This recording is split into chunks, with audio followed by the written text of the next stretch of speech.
Welcome back to Yachting Unplugged, the industry's news desk. This is our final episode of 2025, and what a year this has been. My name is Sweers, the boat boss. Welcome back to Yachting Unplugged. Thank you for your support. But 2025, wow, it was a year of technology, consolidation, hybrid propulsion, refit, and pre-owned boats and yachts became the name of the game. They were the most successful part of our industry, and the global market pressure has us working overtime. So I am glad to welcome in 2026. But beforehand, let's get into the news. Painting and Coatings just got a new heavyweight. Oxynoble and Exalta merged into an all-stock merger of equals, becoming a global leader with about 17 billion, yes, billion in revenue and a total value of about 25 million of the two companies. And combined, they will save a total of $600 million in projected savings. That's real numbers, and congratulations to both companies. Big news in the rental space, Boatsetter and Get My Boats are also merging into a combined platform with 500 million in bookings across 184 countries. The new business is headquartered in my hometown, Miami, Florida, and is led by Boatsetter CEO Michael Farb. And both apps will remain active for now. I'm a big advocate of charter and rental. It is going mainstream. Why? Because people are interested in the sharing model. We've seen the success of Uber and other apps, and they want to also test out boats before they buy them. And I think it's a great way to fill that pipeline of future boat ownership. One of the biggest news stories this week comes from the digital side. Oats Group, constantly in the news, the company behind Yacht World, Boat Trader, and Boats.com announced a major strategic investment from General Atlantic and CPP Investments. What does this mean? Private equity is now betting on how boats and yachts are bought, sold, searched, and marketed online. This is a story that we will continue to follow in 2026. I know at my dealership, I'm renegotiating my Boats Group contract right now, and I will definitely keep everybody posted. This one is a huge part of this podcast. I want to share about the marine industry is really facing the music that it's basically the dealership model is antiquated. It is no longer working. The Marine Retailers Association of America just launched the Dealership of the Future Task Force, a multi-stakeholder initiative designed to give dealers a real roadmap for long-term success as the business model keeps getting squeezed by customers, expectations, new technology, operational challenges, and most importantly, the rising cost of ownership. Matt Groon, who I know very well, I sit on the dealership task force myself. He puts it plainly that these pressures are not temporary.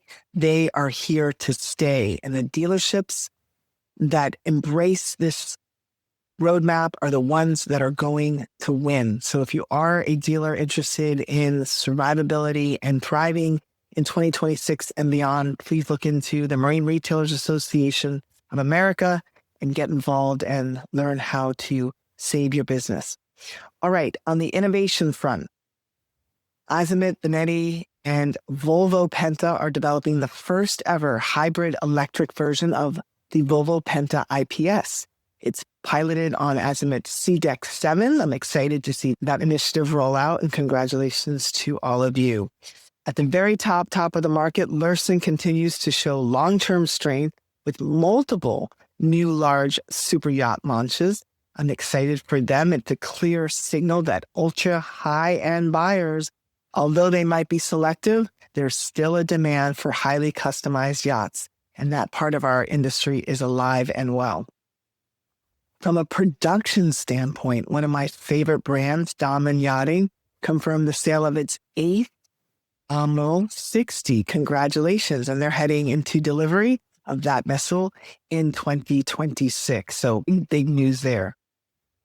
In the charter world, one of the most beautiful places in the world, the Antigua Charter Yacht Show was a success. A strong lineup of newly launched and newly refitted yachts were on display.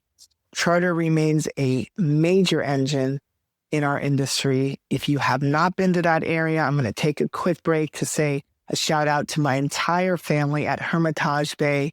If you are a yacht captain, crew, an owner, it is a great place to put the mooring out and take the tender in and check out the beautiful resort. It was one that you do not want to miss and it will not disappoint. Speaking of luxury, Mercedes-Benz, welcome into our industry. We are seeing luxury concepts pushing into our industry. The Maybach Ocean Club, a floating members-only luxury experience, which is backed by Mercedes-Benz, is really focusing on the ultra-high net worth individual. It's not just cars anymore, it's now yachts. And they're offering exclusive experiences on the water. All right, refits have been undefeated. A lot of them going on at the Port of Sol shipyard right now in San Remo. 2 prestigious projects are being completed. Kingdom as well as DB9. Kingdom's bow damage required major structural rebuild work, restoring its integrity while protecting its heritage design. And the second project is DB9, a 52-meter Palmer Johnson went through repaint and technical work and then returned for a full teak deck replacement. Wow, that's a big job. But the best refit yards in the world are staying booked. They have a no excuse attitude and they are definitely getting it done. And we all need to take definitely our lead from them. Let's get it done. Now moving on to Australia. This is big regulatory news. BRP acknowledged the ACC decision to oppose its proposed sale of Telwater to Yamaha Motor Australia. BRP says it's reviewing the decision and evaluating options, but for now, BRP remains the owner and will continue operating Telwater. BRP also stated that this will have no impact on its fiscal year 2026. Regulators are definitely watching, and consolidation is something that is happening, so we're going to see more of this. The services infrastructure keeps expanding. Even on the services side, we're seeing movement from the Marine Group, Boatworks announcing senior leadership promotions as it expands its super yacht services division. So congratulations, and we look forward to seeing great things from Marine Group, Boatworks. Globally, let's shift into the Asia market. The Hong Kong International Boat Show just recently wrapped up. It was a very successful show, reinforcing the continued growth and interest in the Asia-Pacific market. That region plays a huge role, a much bigger role in future sales, service, boat ownership, and most importantly, brand expansion for a lot of brands that are looking to expand their client reach. That region is definitely growing. I'm excited to see where we take it. Turkey. Love Turkey, but the yachting industry is navigating through some rough waters there. There's been reports that the market there is down 30 to 40% in sales in 2025 due to rising costs, shrinking incentives, and stronger competition. But for 2026, the worldwide theme is resilience. As a result of tighter margins and tougher contract wins, strategic planning and smart positioning is what it will take to succeed next year. The UK is really an incredible place of some of the best brands in the world, from Sunseeker, Princess, Fairline, and Oyster. But 2025 has had its challenges for those brands. A lot of them are under new ownership. A standout signal, one that is a positive sign, because we love positivity, is Princess Yachts reported a return to profit ahead of schedule with a 50 million euro increase in profitability. So congratulations to Team Princess on a job well done. When you zoom out, the story of 2025 isn't one specific headline or one launch. It's a steady shift towards smarter ownership, stronger platforms, and an industry that's learning how to evolve without losing its passion. We need to focus on our survivability in order to thrive into 2026 and beyond. Reinvention wasn't optional. The market changes from technology. Customers has changed. We're constantly evolving, and we need to embrace change and not fear it in 2026. This message needs to be heard.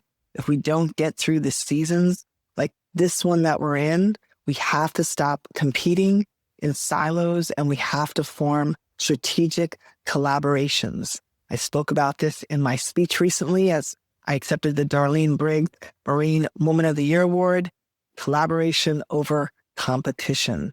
Super important, from builders, dealers, shipyards, service providers, whomever you are. Let's focus on collaboration, customer experience, from the first search when a client searches online to the survey and sea trial to their 100th day on the water. We have to be uber focused on the customer and delivering the most incredible customer experience to retain our clients. Reinvention in 2025 was not optional, and technology is here. It's here to stay. So we have to embrace it and not fear it. Look at my cup here. It says life begins at the end of your comfort zone.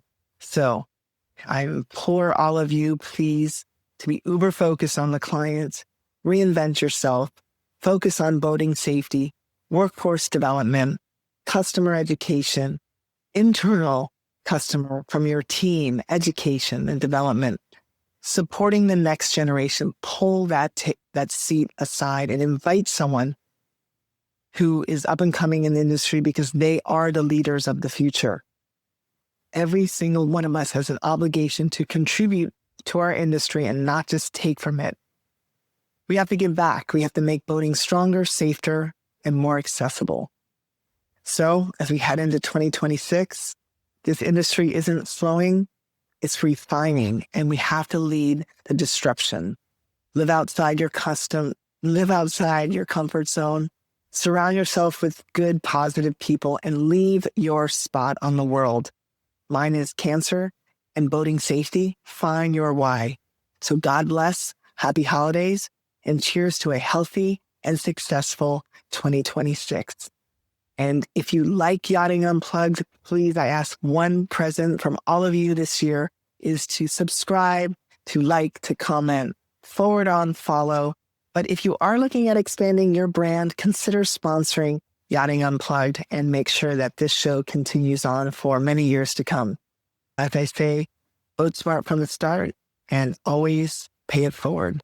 God bless and have a happy holiday and an epic 2026. If your brand belongs in the heart of the yachting world, this is where it happens. Yachting International Radio reaches over 1 million yachting professionals and enthusiasts every month, with 77 million impressions, 220,000 social followers, and 74,000 podcast subscribers. Our hosts are insiders, crew, captains, CEOs, trusted voices shaping the industry. This is targeted, high-impact advertising in a luxury niche. Visit yachtinginternationalradio.com/advertise. Your audience is already listening.